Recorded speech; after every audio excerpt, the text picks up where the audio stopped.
to Inkett's Novel Writing Bootcamp. I'm Bryan Thomas Schmidt, and these are the fundamentals of fiction. Lesson 9, Editing.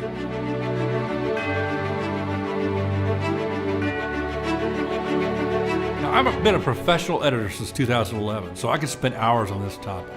We've really only got about 20 minutes, so what I'm about to teach you is merely an overview and a few tips you can use to polish your manuscripts and make them more professional when you send them on to an editor. In no way will this information qualify you to not need an editor, and only a fool would assume otherwise, so I'm warning you guys. I am an editor and I need an editor for my writing, so you're going to too, because what we write becomes so familiar to us that we'll lose any objectivity. And we start seeing what's not there on the page. We start thinking about things that we know that we just assume are clear, and they're confusing for the reader and need to be straightened out. We need that second opinion. We know what we meant and what should be there, so we miss typos and many other things professional editors are trained to catch. Things seem clear to us that are clear because we know the story so well, we know the characters so well, but we didn't set them up well enough for readers. So the editor's job is to help us identify and fix these problems before publication so that readers never even see them. Now, let's talk about the three main types of editing that authors tend to encounter: developmental or story editing, line editing, and copy editing. Developmental or story editing looks at the overall story from plot to characters, structure and arcs, themes, style, voice, even meaning. It looks for issues with plot, characters, logic, and more. Line editing looks at grammar, word use, repetition, style, voice, and technical accuracy such as sentence and paragraph length, pacing, and flow. Copy editing looks at grammar again and repetition, as well as fact-checking and fixing all the remaining typos, grammar, etc. All three serve different purposes and come at different stages of the process of getting to publication. But all three are special skills that are invaluable for authors wanting to professionally publish. And if you work with certain publishers, all three are required. So, remember that the right brain is your creative side. To edit well, you must switch brains and use your left brain.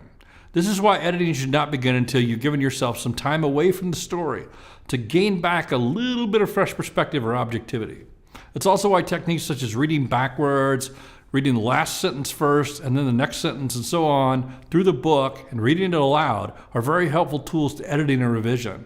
They allow you to look at the book from a different angle, look at things a different way, and get things out of your head and disrupt the flow of all the knowledge you have so you can really look at them objectively on the page. For the rest of this webinar, I'm going to offer several techniques you can use to do basic edits and eliminate the most common problems, saving your editor time and impressing them with your professionalism. Remember that the cleaner the manuscript, the less the editor has to worry about silly basics, and they can focus more on the larger, more complex nuances of your writing, getting you greater depth and nuance and strength to your writing, making it more lyrical. That will allow them to focus on what really makes the difference between a truly great book and a mediocre or just okay one. The first technique I want to talk about is Ken Rand's 10% Solution. Now, the book 10% Solution by Ken Rand is available from Fairwood Press, and I highly recommend it. I'm going to have to summarize here, but Ken has written this book that examines a way of taking your word count and reducing it by 10% so that you can and will eliminate a lot of fat to lighten up and add sparkle and confidence to your manuscript. Now, as you develop as a writer, you will come up with lists to check in editing of your most overused words, phrases, most misspelled words, etc.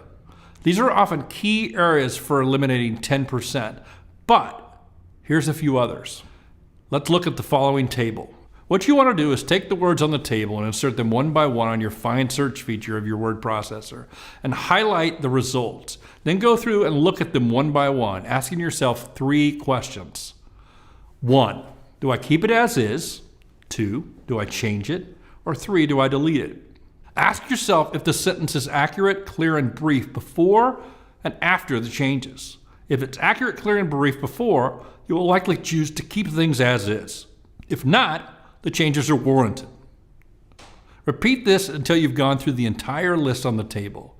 These are generally the most overused words and abused words or endings by most authors, and there are reasons for them to be trimmed from being passive like was and were and felt to repetitive words like said, that, and but, to weak intruder words that intrude the author into the story and take us away from the close point of view of the character, like saw, tasted, and more.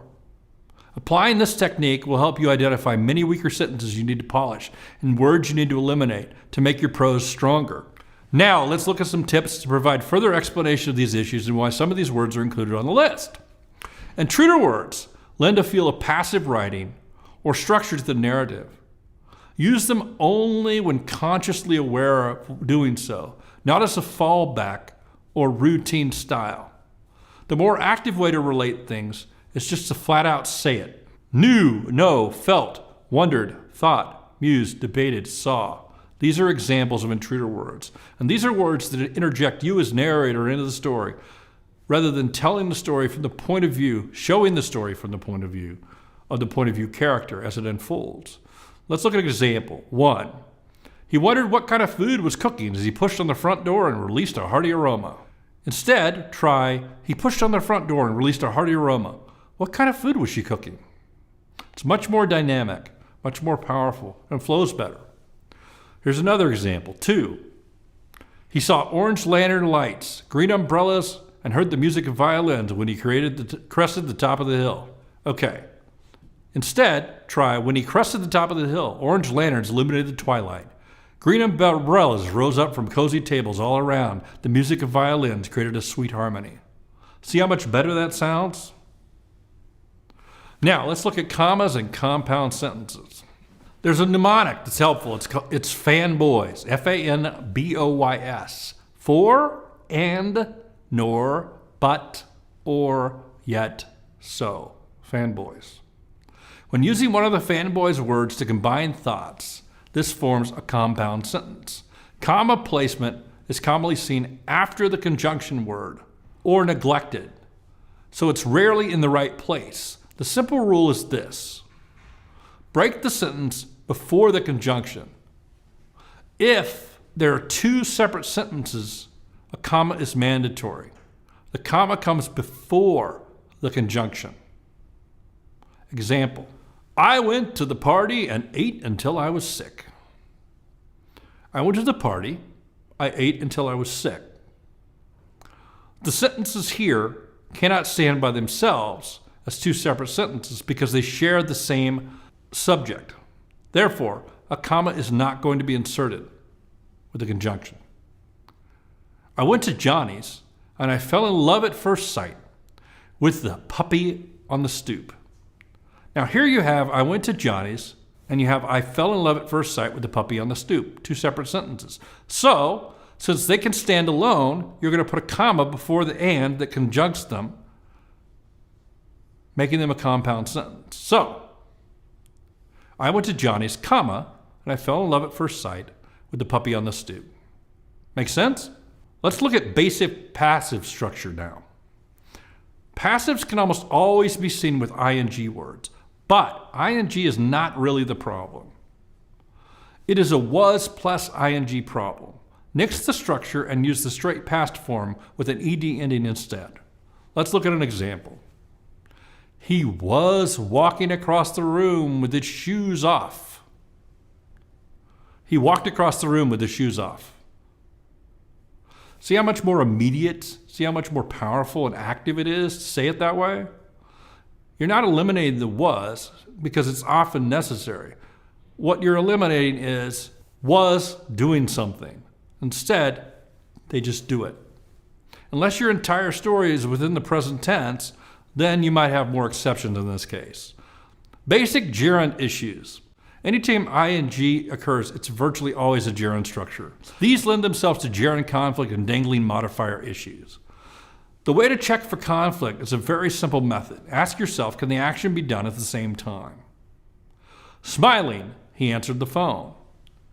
In this case, the two actions can take place at the same time, so this is an okay structure. But let's look at another example. Running around the chair, he entered the back lawn. Well, you can't really run around the chair and enter the back lawn at the same time. You have to do one before the other. So, this is where you have these kind of conflicts. This structure is incorrect. There are some other further dangling modifier issues we can look at. The action set apart in commas must always relate to the article that is receiving the action. Let's look at an example here. Having been born with 3 legs, it is obvious the cat struggled with balance. In this example, the having been born with 3 legs modifies the pronoun it, but what it's actually supposed to modify is the cat. So, you need to reword and adjust. Let's try it another way. Having been born with 3 legs, the cat struggled with balance.